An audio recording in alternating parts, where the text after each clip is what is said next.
Detachment can look like growth, but sometimes it's just avoidance.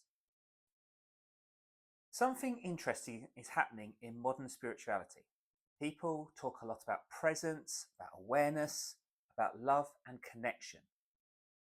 But when you look closely at how many people are actually living, you notice something very different.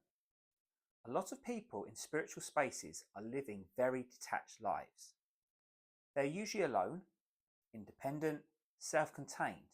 Now, this isn't criticism, but it is a pattern people starting to notice. And patterns are always worth questioning. Because the real question is not, is this right or wrong? The real question is, what's actually going on? Detachment sounds wise. You hear it everywhere in spiritual teaching. Let go, don't cling, don't attach to outcomes. And at a deeper level, that advice is true. But there's something people rarely talk about.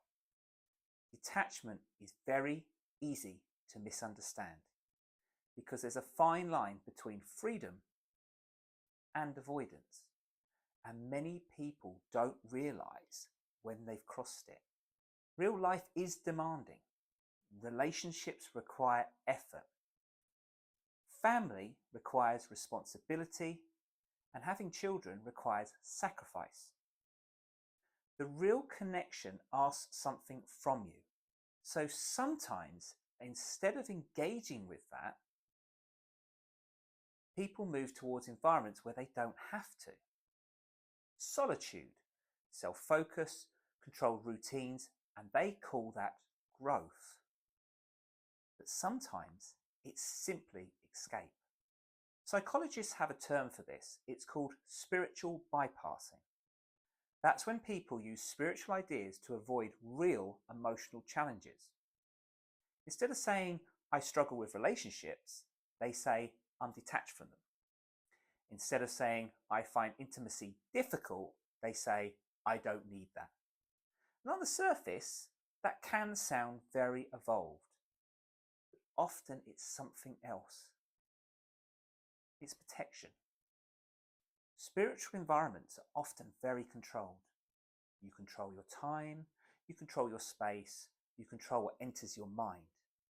But life isn't controlled. Relationships aren't controlled. And children, especially, aren't controlled. And the lack of control requires something deeper than detachment. It requires emotional capacity. The ability to stay present when life is messy. When it's unpredictable, when it challenges you, there's also another layer, identity. Because being spiritual becomes part of how someone sees themselves. Are they calm? Are they independent? Are they self-contained? But real life doesn't always let you remain that way. Real life stretches you.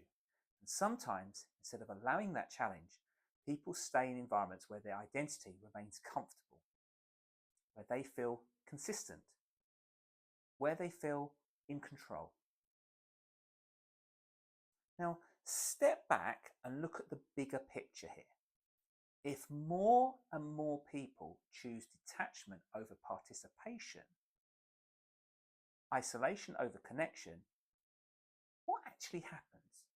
Well, because society is not built on isolated individuals, it's built on relationships, families, shared responsibility. So this isn't just a personal question, it's a cultural one. The real question is not, is being single wrong? Is not having children wrong? Of course not. The real question is, why? Is it a conscious choice?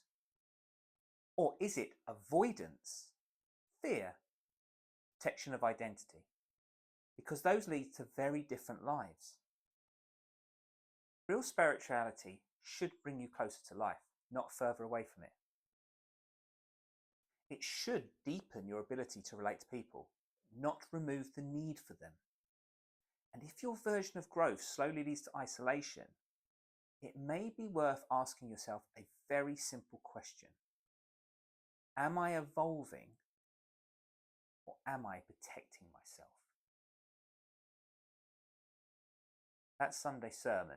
And if any of these issues you are noticed, please don't hesitate to start a 30-minute consultation call with me for free at www.richclark.net.